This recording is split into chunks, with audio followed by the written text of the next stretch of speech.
10 anos perseguindo uma atriz famosa, de invasão até a perseguição por estados. Esse é o caso da stalker que perseguiu a atriz Débora Falabella por 10 anos. E o motivo de alguém cometer um ato tão sombrio você vai entender nesse vídeo. E aí galera, eu sou o Psiconauta, psicólogo, e se tem crime, treta, eu falo aqui pra vocês comentarem bastante. Uns me xingam, outros falam do caso. Eu adoro todos vocês, principalmente os que me xingam, vocês aí que me xingam. Eu adoro vocês, seus psicopatas, filhos da... Então, falando sobre o crime, né?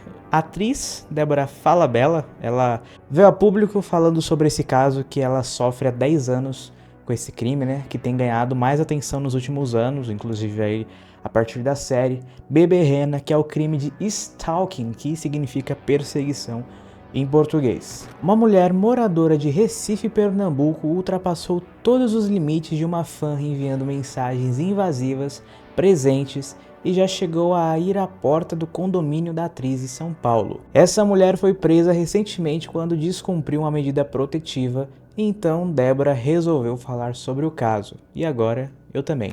E isso eu já falei pra vocês lá no vídeo da Stalker de MG, que tem gente que...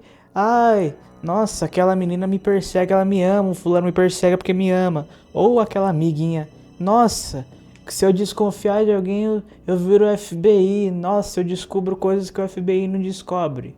É esse tipo de pessoa que pode evoluir pra esse tipo de criminoso que acha que, né, vai investigar a vida de alguém e tudo bem, né? Tudo bem, até certo ponto tudo bem. Mas a partir de outro momento aí vira um crime, né? Porque o crime de stalking é um crime de stalking.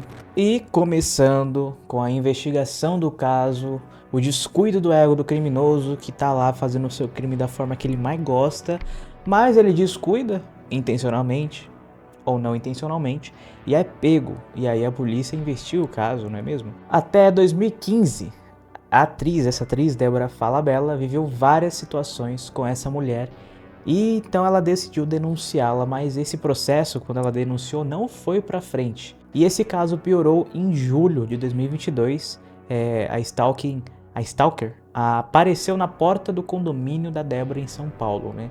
E essa moça que mora em Recife, que apareceu aqui em São Paulo, né, teria observado o apartamento da atriz por vários minutos.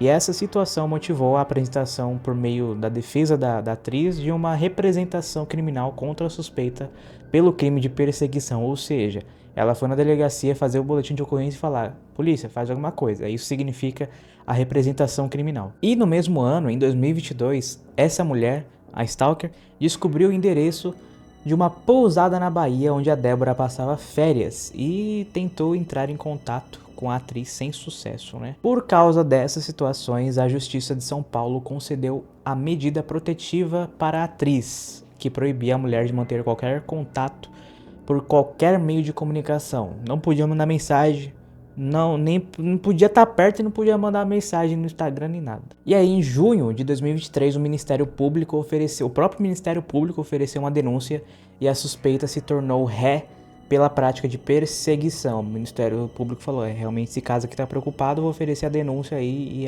E aí ela sentou lá no banquinho de réu. Mas a mulher descumpriu essas medidas protetivas em setembro de 2023 ao tentar mandar mensagens para Débora. Ela não podia mandar nem mensagens e ela descumpriu mandando mensagem. Aí depois de todo esse ocorrido, a defesa da Débora pediu a prisão preventiva da mulher e esse pedido foi acatado. Contudo, foi descoberto que essa stalker estaria internada em uma clínica psiquiátrica e ela foi presa em 2024, em fevereiro desse ano. E a defesa dessa moça pediu que a prisão fosse revogada, alegando transtornos mentais, mas o pedido foi negado pela justiça, que pediu a realização de um exame psiquiátrico. E aí a gente entra no perfil da vítima, no caso da Débora Falabella, que precisa falar tanto porque ela é famosa. Débora Falabella é uma atriz de 45 anos e irmã da também atriz Cíntia Falabella. Sua estreia foi em Malhação em 1999. No mesmo ano, ela se mudou para Buenos Aires para atuar em Chiquititas. E de volta à Globo em 2001, atuou em Um Anjo Caiu do Céu e se destacou em O Clone, como a viciada Mel. Namorou com o ator Daniel de Oliveira por 3 anos e com o músico Chuck Hipólito. Se casou e teve uma filha, a Nina, em 2009. E em 2012 fez sua primeira protagonista em horário nobre como a Nina de Avenida Brasil, né? Quem se lembra aí da Nina da Avenida Brasil? Nos bastidores se envolveu com Murilo Benício. Os dois ficaram juntos por 7 anos e anunciaram a separação em 2019. Atualmente ela namora com o ator Gustavo Vaz. É isso que a gente tem sobre a Falabella, porque ela é famosa, não tem muito o que falar, é uma atriz famosa, né? Não tem muito sobre o íntimo dela, a não ser que ela é uma atriz famosa. É um perfil de muitas pessoas que cometem um crime de stalking, é perseguir alguém famoso. É um padrão, não que seja sempre assim, mas os views, quem tá mais em destaque aí, a pessoa vai mais atrás, né? Já em relação ao perfil do criminoso, a gente não tem informação alguma, a não ser que ela é uma fã da atriz, ela tem 40 anos atualmente, e só. É só o que a gente sabe dessa stalker, porque não foi divulgado mais nada sobre ela, até porque o caso ainda está em investigação. Então, enfim, é o que a gente tem sobre a stalker. E o que a gente sabe de uma pessoa que é stalker, ela tem um perfil psicológico de uma busca incessante por uma pessoa amada, né? Ela ama aquela pessoa de alguma forma e ela busca incansavelmente. Agora, quanto ao modus operandi, que revela o prazer do criminoso em realizar aquele ato, a forma como realizou, a gente tem bastante informação. Inclusive a gente tem a ordem cronológica segundo o próprio G1. Ai meu Deus, tá muito tempo seco, o tempo tá muito seco, tô falando meio esquisito que o nariz tá entupido que eu não tô conseguindo respirar direito, mas vamos lá. Então a gente começa no primeiro encontro. O primeiro encontro da stalker com a atriz Débora Falabella aconteceu no Rio de Janeiro em 2013. Essa mulher, que era moradora de Recife, era somente uma fã naquele momento. Ela encontrou a Débora no elevador e pediu uma foto. Coisa normal de fã, você vê uma pessoa famosa, né? Você viria uma pessoa famosa e falaria, nossa, me dá uma foto com você. Ou se você é mais antigo, pediria um autógrafo, mas é normal isso, né? Porém, dias depois, após ela encontrar a artista pela primeira vez, ela enviou diversos presentes ao camarim da Débora, como uma toalha branca, objetos e uma carta com teor um pouco íntimo demais, invasivo demais. O que é estranho, né? Dias depois de você ver a pessoa, você já recebe cartas assim, de um teor íntimo, né? E em 2015, a Débora estava com uma peça no Sesc, Copacabana, no Rio de Janeiro, quando a stalker aguardou no local restrito do teatro e tentou forçar a entrada dela no camarim. E aí a tentativa foi frustrada pelos seguranças que retiraram do local à força. Então ela já tava dando medo aí, né? Porque chegou até a tentar forçar a entrada do camarim, ou seja, já tava com indício até violento aí. Nessa época, a atriz, a Débora, chegou a registrar o caso em uma delegacia pelo delito de ameaça, mas o processo não continuou, que foi aquilo citado lá na investigação. E o ano de 2018 foi marcado por outro episódio de perseguição. Essa mulher apareceu na primeira fileira de uma peça que a Débora estava apresentando na cidade de São Paulo. Ela estava lá na primeira fileira. Assim que ela entrou em cena, que a Débora entrou em cena, a mulher se levantou e saiu do teatro.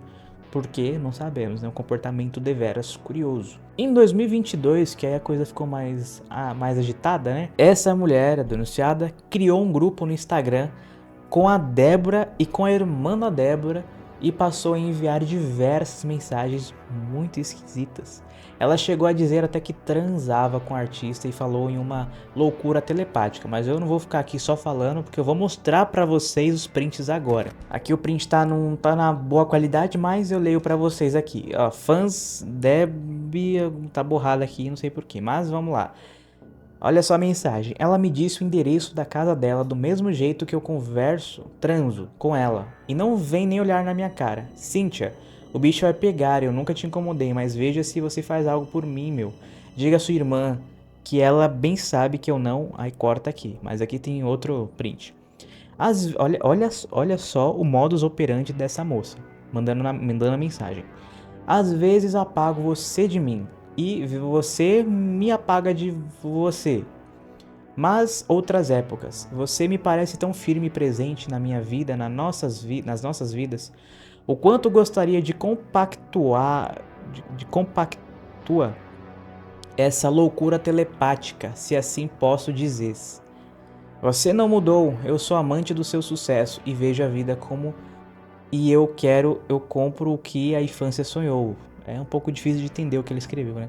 Só não me venha com hipocrisia. Debinha, Debinha, te cuida, minha querida. Eu preciso da ajuda de vocês. Isso aqui é bem esquisito. Você vê que as mensagens em si, ela tinha um teor muito desconexo, né? Ela falava coisas de uma realidade que ela mesma criou. E ainda seguindo nesse modus operandi, né, na cronologia, isso aqui foram os prints recuperados, né, mas aí a gente tem uma sequência, né? Segundo a defesa da atriz, o momento de maior pânico aconteceu em julho de 2022, quando essa stalker apareceu na porta do seu condomínio na capital de São Paulo, carregando malas de viagem. E durante alguns minutos ela permaneceu observando o apartamento, né?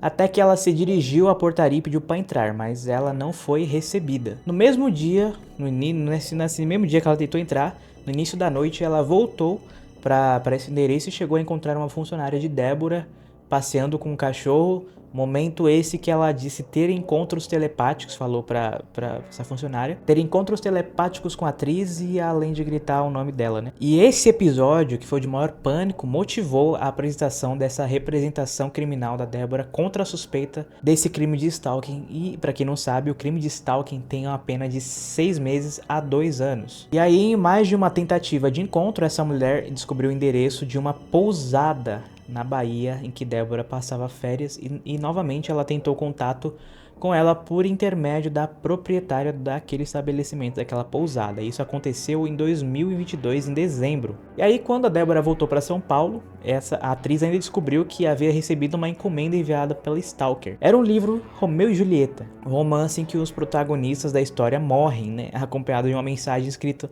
para o meu Romeu com muito amor. Ou seja, ela era a Julieta e a atriz Débora ela era o Romeu. Talvez daí também essa referência literária mais rebuscada, uma linguagem mais antiga. E aí depois desse episódio, a Justiça de São Paulo concedeu essa medida protetiva em favor da Débora, no sentido de proibir a suspeita de manter contato com ela por qualquer meio de comunicação, além de frequentar os mesmos lugares que a atriz ela não podia frequentar, mantendo distância mínima de 500 metros sob pena de prisão. Se ela descumprisse qualquer dessas medidas, ela seria presa. E em junho de 2023, o Ministério Público ofereceu a denúncia que foi recebida pela Justiça, que tornou a suspeita ré pela prática de perseguição contra a atriz. Além disso, o juiz instaurou um incidente de insanidade mental para verificar se a mulher tinha ou não plena ciência do que ela estava fazendo, né, dos atos praticados, e consequentemente se ela poderia cumprir algum tipo de pena em caso de condenação, porque se for comprovado o contrário, que ela não tinha ciência, ela seria internada em um hospital psiquiátrico. No entanto, em setembro de 2023, a suspeita descumpriu as medidas protetivas ao entrar em contato com Débora pelo Instagram. Que foram essas mensagens aqui? Vamos ver. Essa aqui é pelo Instagram, ó. Débora, queria te pedir infinitamente desculpas. Perdão por todos esses anos não ter tido a coragem de conversar com você quando me chamou mais de uma vez pra gente se conhecer. Ou seja, na cabeça dela, Débora chamou ela pra se conhecer. Queria fazer 1000 reparos na minha relação que tive até agora contigo. Pra ela tem uma relação com a Débora. Mensagem chata no seu Instagram, etc. Me perdoa, Débora. Não deixa eu ficar com a medida protetiva de distanciamento. Eu gosto muito de você e do seu trabalho. Minha vida não tem sentido mais. Não tem mais sentido quando eu penso que nunca mais vou poder assistir a uma peça sua. Queria tanto sentar um dia e ter uma conversa franca. Te amo e nunca te faria mal. Nunca te faria um mal sequer. Sei que você é meia medrosa, mas não te inquietes comigo. Sou incapaz de te querer o mal. Como sempre, vou ficar sem respostas suas, mas espero que esse processo que você me acusa fique claro que eu sempre só quis me aproximar de você e de querer te conhecer melhor, já que as nossas energias são de Júpiter. As energias das duas são de Júpiter, segundo ela. Sem mais, minha amiga, pelo momento que te desejo uma boa noite, um ótimo domingo em boas companhias. Beijos pra você, não esquece, te amo muito. Isso foi no Insta. E aí ela foi pro WhatsApp, porque não teve resposta, né? Daí fico muito em maus lençóis com tudo isso. Fico muito triste com tudo. Tenho vontade de lhe conhecer. Vamos marcar um chá pra colocar esses processos nos acordos. E daí, se é mesmo o que você quer, não lhe procuro mais. Qual a sua mensagem de veredito final na minha vida? Me ajude me ajuda, né? Eu sou apaixonado por você e não lhe esqueço, me ajuda, Débora Falabella. Eu fico impressionado como essa mulher consegue o número da Débora assim tão facilmente para mandar mensagem, né? E esse foi o ato de descumprimento da medida protetiva e por isso foi um mandado de prisão preventiva foi expedido em outubro daquele mesmo ano. Isso ela mandou em setembro. No mês seguinte, em outubro, foi expedido esse mandado de prisão porque ela descumpriu a medida.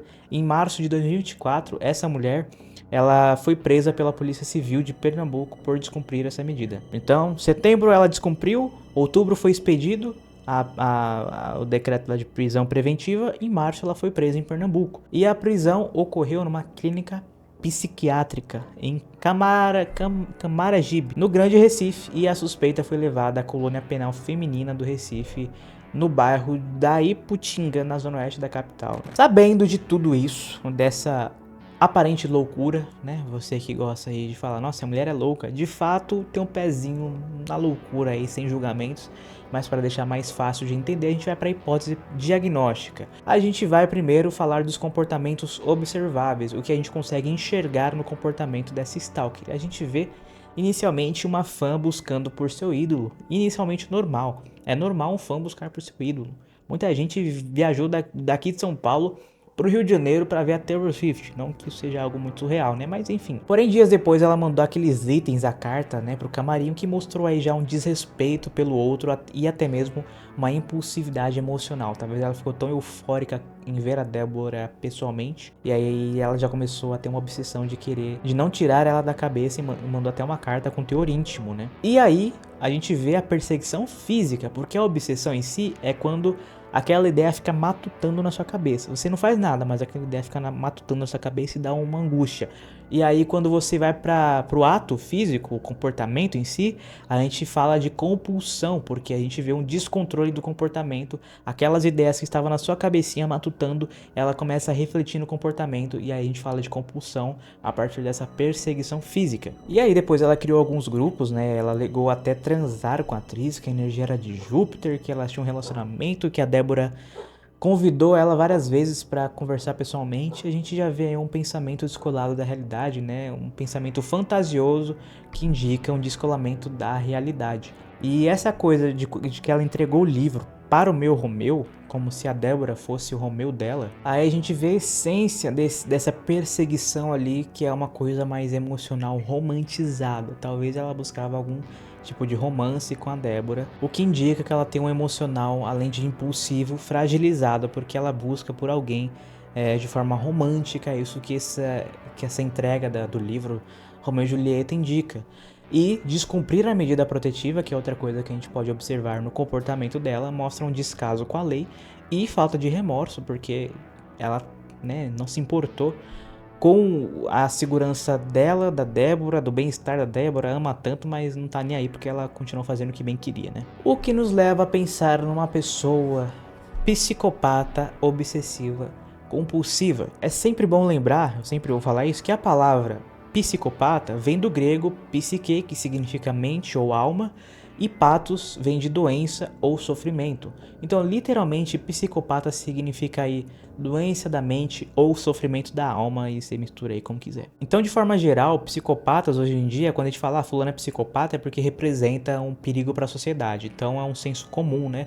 Aquela pessoa serial killer que a gente vê, nossa, fulano é psicopata porque cometeu tal crime. Então, a gente usa mais dessa forma, mas que seria uma pessoa aí doente mentalmente, nesse sentido de talvez ela não tivesse apta a conviver em sociedade. E é sempre bom lembrar que alguns psicopatas podem apresentar 2 diagnósticos de transtorno de personalidade juntos ao mesmo tempo, o que chamamos na psicologia de comorbidade. Então, uma pessoa pode ser psicopata e ao mesmo tempo obsessiva compulsiva, não necessariamente nessa ordem, mas pode ter os 2 transtornos numa pessoa só. Em relação ao obsessivo compulsivo, a esse tipo de personalidade, é aquela pessoa que tem toque, sim. Então a gente vê alguns sintomas muito comuns. Primeiro, a obsessão, que é aquilo que eu falei, que primeiro vem a ideia que causa uma ansiedade, uma angústia, não necessariamente com o comportamento junto. Primeiro vem só a ideia, uma ideia obsessiva que causa uma ansiedade que a pessoa fica, meu Deus, será que que é isso? Será que fulano tá me perseguindo? Será que eu fechei a janela? Aí tem vários exemplos, né? Pensamento intrusivo, né? E exatamente isso, tipo sujeira, muita sujeira, germes, doenças, violência, morte, de vários temas, né? Tem a obsessão também de imagens ou ideias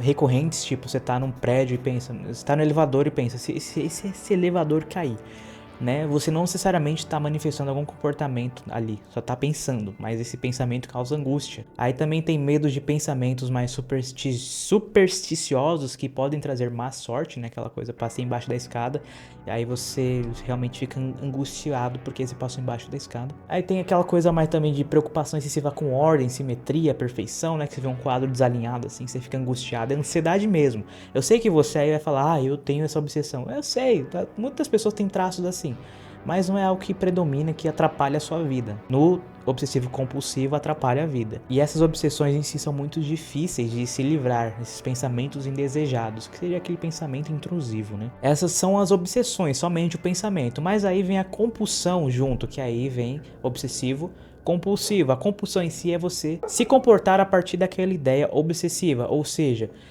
você tem aquela ideia de que você está muito sujo o tempo todo, ou com germes o tempo todo, essa é a ideia obsessiva. O comportamento, a compulsão seria lavar as mãos em excesso ou por muito tempo, aquela coisa, será que eu tranquei a porta, será que eu dei descarga, será que eu desliguei o gás? Isso seria o pensamento. Já a compulsão seria você verificar várias vezes e até perder seus horários por conta disso. E enfim, aí você tem vários exemplos, contar ou ordenar objetos de forma específica, repetir palavras ou frases mentalmente, evitar situações que podem desencadear obsessões e rituais específicos para reduzir a ansiedade. Então a compulsão é a resposta comportamental das obsessões. E o transtorno de personalidade antissocial, que seria conhecido aí, né, de forma popular como psicopatia, temos os sintomas mais comuns que você já deve conhecer, como falta de empatia e remorso, manipulação e exploração, impulsividade e agressividade, falta de remorso principalmente, né, falta de culpa, insensibilidade, aquela frieza toda, enfim, aquela coisa que se fala, se olha um psicopata ali, que se fala que aquela pessoa cometeu um crime bem bizarro mesmo, se fala, isso é um psicopata. Isso seria, na verdade, o transtorno de personalidade antissocial, mas calma aí que eu vou te falar uma coisa aqui. É muito importante fazer o diagnóstico diferencial, ou seja, você dar um diagnóstico específico e descartar aquele outro. Por que eu sempre descarto o diagnóstico de transtorno de personalidade antissocial nas maiorias das minhas análises? Porque além da presença de 3 dos comportamentos listados no DSM, que a pessoa precisa ter 3 daqueles... Tem vários comportamentos listados, a pessoa precisa ter 3. Aí é um tópico, você fala, talvez a pessoa tenha esse transtorno. Porém, a pessoa também precisa ter um padrão persistente de comportamento desde a adolescência, antissocial desde a adolescência, e também evidência de transtorno de conduta antes dos 15 anos de idade. Se a pessoa não tem esses requisitos, ela tem esses traços comportamentais, mas ela não apresentou isso na adolescência e não apresentou transtorno de conduta, ela não tem o transtorno de personalidade antissocial. Não quer dizer que, quando ela fique adulta, ela comece a manifestar esses comportamentos, só que aí já seria uma comorbidade, de repente, de um outro transtorno. E aí a gente olha a prevalência do outro transtorno, ou seja, qual transtorno é o mais marcante na pessoa. Por exemplo, no caso dessa moça, ela parece uma obsessiva compulsiva correndo atrás da Débora Falabella o tempo todo, porém ela tem esses traços de psicopatia no sentido de transtorno de personalidade antissocial, por isso uma psicopata obsessiva compulsiva, como diria a autora Katia Meckler do livro Psicopatas do Cotidiano. Algumas observações a serem feitas também aqui. O toque em si, o obsessivo compulsivo, ele tem naturalmente um deslocamento, um descolamento da realidade, porque você vê uma pessoa lavando a mão 30 vezes porque ela não quer pegar germes, aí você fala, não precisa disso. Isso não é normal, porque você passar embaixo da escada não significa que você vai ter azar de fato. Então a pessoa ela age de uma forma que não condiz com a realidade. E não que isso atrapalhe a vida dela, ou que atrapalhe a vida de uma forma funcional, disfuncional, mas que já tem esse descolamento aí que se fala, será que isso aí não é um sintoma um pouquinho mais sério?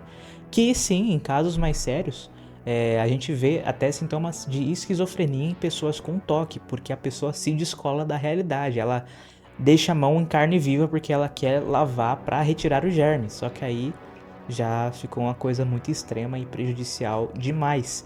Inclusive, essa moça, é importante ressaltar que essa stalking, depois que foi pedida lá aquele exame para ver se ela seria presa ou se ela seria internada, foi de fato diagnosticada com esquizofrenia. Esse diagnóstico, esse tipo de diagnóstico só pode ser feito por psiquiatra, não por psicólogo. O psicólogo pode encaminhar para o psiquiatra por ter suspeita e fala, eu acho que você talvez tenha esquizofrenia.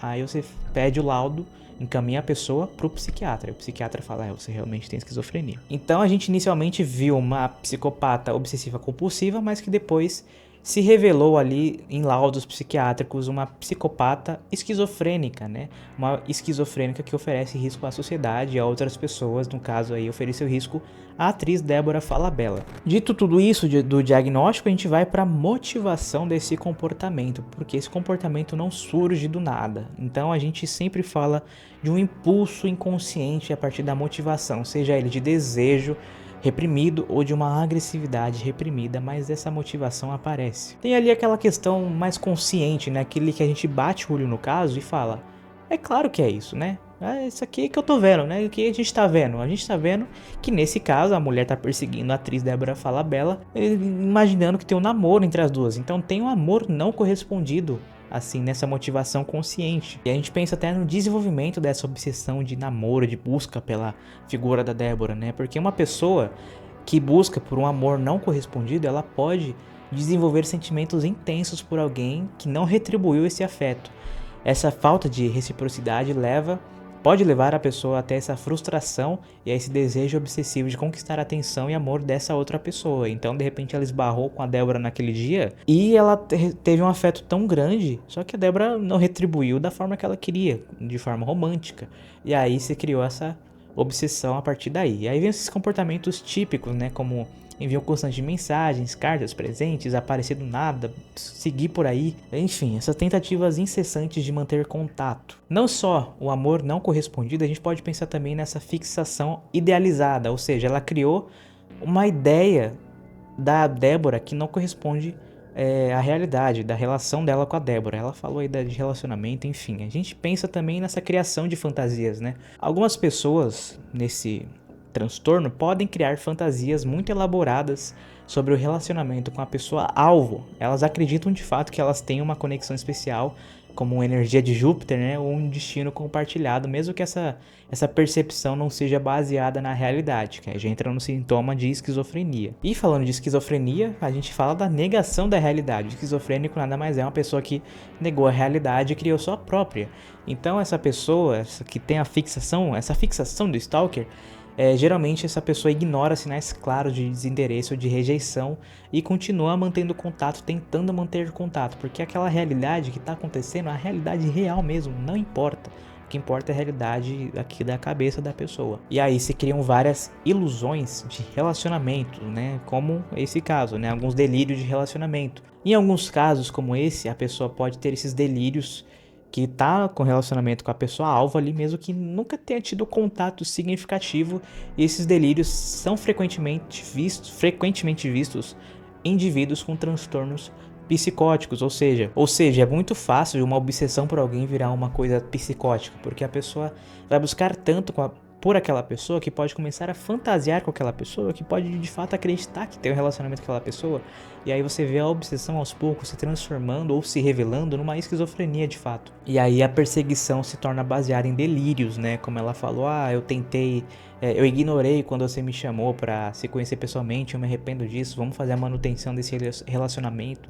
E aí já vira uma perseguição baseada em coisas que nem aconteceram de fato. Então, de forma geral, a motivação dessa moça aí era a busca pelo amor da Débora. De alguma forma ela se apegou a Débora naquele momento do elevador, por algum motivo. Aí tem que investigar o passado dessa stalker, porque muita coisa leva alguém a se tornar uma pessoa obsessiva compulsiva ou esquizofrênica, principalmente nesse sentido de buscar pela relação de alguém, que aí pode entrar vazio emocional, que é traço de borderline, medo de rejeição, né, de borderline, sentimento de inadequação, que é a baixa autoestima, né? Pode entrar muita coisa que veio da infância e que chegou nesse ponto que a pessoa ela busca por uma figura emocional muito forte, firme, a todo custo, através até de atos criminosos. Só que, infelizmente, a gente vê aí que a pessoa já desencadeou uma esquizofrenia e deve ser tratada de uma forma, de uma internação ali, né, de forma a ser internada. Então, de fato, em março, essa moça foi submetida a essa perícia psiquiátrica, ela foi diagnosticada com esquizofrenia e com esse laudo ela foi considerada inimputável, ou seja, ela não poderia responder pelos atos cometidos porque ela não sabia o que estava fazendo, ela não tinha discernimento do que era certo e errado, o que era real, o que era irreal, e uma pessoa assim ela não pode ser presa, então a prisão preventiva foi revogada, mas ela ainda vai ter que cumprir todas essas medidas cautelares de afastamento que foram impostas anteriormente, e em caso de descumprimento, novamente, se ela descumprir essas medidas, ela pode ter a internação provisória decretada, e já não seria prisão, seria internação. A diferença é que na internação você tem um regime ali mais tranquilo, digamos assim, né? Você tem pessoas cuidando, não tem aquela violência da cadeia, porém, geralmente o tempo da internação é o dobro ou triplo do que seria ali da prisão. Então a pessoa ficaria internada muito mais tempo do que ela ficaria se estivesse presa, reclusa ali, né? E esse caso nos mostrou mais um psicopata do cotidiano. Todo mundo tem esse lado sombrio a ser explorado dentro de si. Você deve ter traços dessa moça que eu falei aí, né? De repente você tem um traço assim ou outro que é bom explorar. Uns se destacam demais por conta disso e acabam virando criminosos até. E eu trago aqui pra vocês pra gente aprender a identificar essas pessoas e aprender mais com esses casos, com a mente dessas pessoas. Porque, meus amigos, na era digital de hoje eu falo pra vocês que psicopatas estão cada vez mais comuns. É só você ler os comentários dos meus vídeos. Seja aqui no Instagram, no TikTok, sempre vai ter aquele psicopata que tenta te diminuir. Tem aquele traço narcisista, umas traços assim que você vai querer te fazer sentir mal. Tome cuidado, aqui a gente aprende e até o próximo vídeo sombrio.